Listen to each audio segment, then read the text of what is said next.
Chapter 9, My Favorite Words. I've seen dogs with good men, and dogs with men who are just plain mean. Most dogs hope for a man that they can understand. It's great when you know what you're supposed to do. Lewis knew exactly what I could do, and he let me do it. In fact, it got so that Lewis didn't have to tell me what he wanted me to do. I knew. Lewis would shoot an antelope or some animal, and I'd wait. We'd watch it fall, and then Lewis would reload his gun. That's when I'd retrieve the prey. Lewis didn't have to say a word. I knew what to do and when to do it.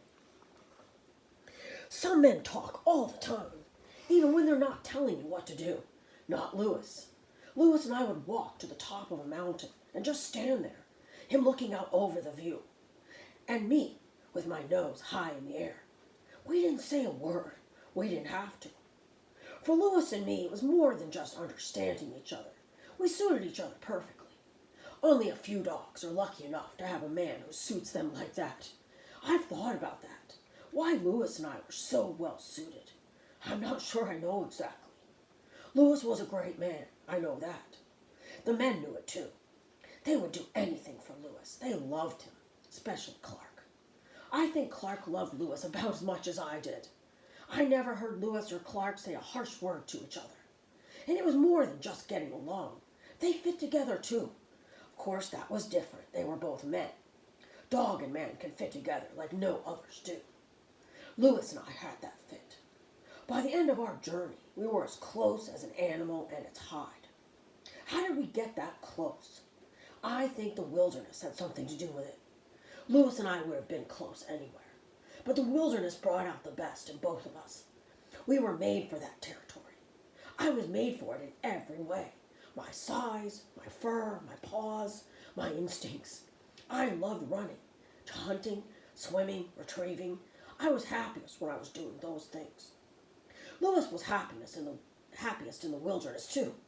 I sometimes think Lewis preferred the wilderness to people. He would spend hours looking at plants, examining animal specimens, and measuring the sky. He and I spent a lot of time hiking and exploring. We loved the stimulation of the wilderness. It was perfect for both of us. No dog could have a more perfect life than I had. My dreams let me relive it over and over. They fill me with what I saw and what I did. I dream of bears prowling around at night, keeping me awake. Lewis and I overlooking the Pacific Ocean, smelling the salt air. Prickly pear cactus needles stuck in my paws, and Lewis tenderly pulling them out one by one.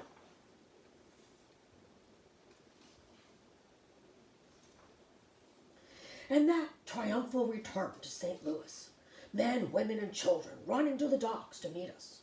Dogs barking, horses in an uproar, people shouting and cheering. I look at Lewis. He looks at me. He's smiling. He places his hand on my head. I push my head further into his hand. Then he says my favorite words. Good job, Seaman. My dog was of the Newfoundland breed, very active, strong, and docile. Meriwether Lewis, September 11th, 1803. Afterward. Where Meriwether Lewis purchased Seaman is a mystery.